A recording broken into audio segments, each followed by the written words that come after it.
maf iti tantaraku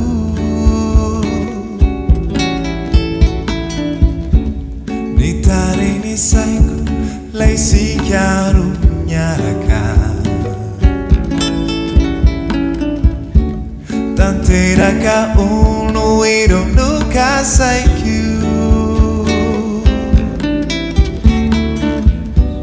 Atanya pandina nyinu nanaku Rotini nao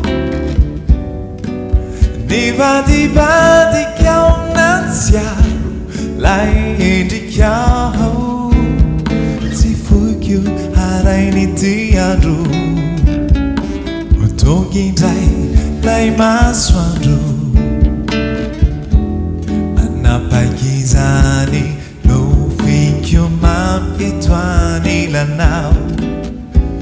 Nanofy Anao. Nanofy.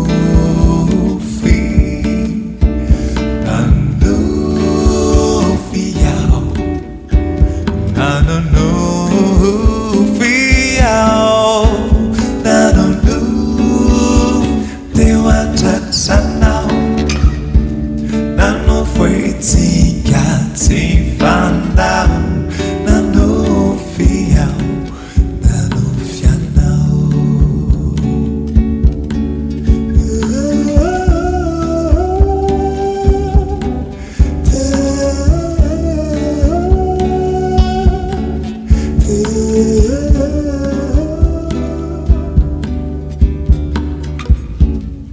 Itakwiri Yanao lai mami nai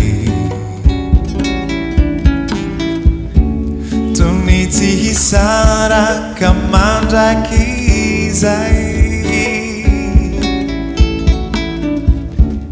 Niriku itui ka indra nirusuyan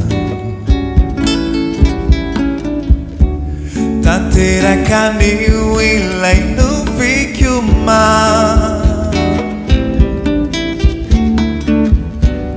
Atanya pandina nyinu nanaku Reoteni nahau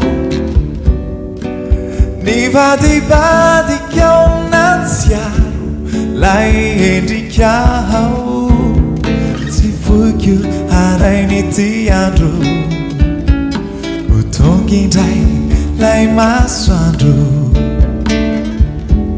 Anapakizani Your mom is vanilla now.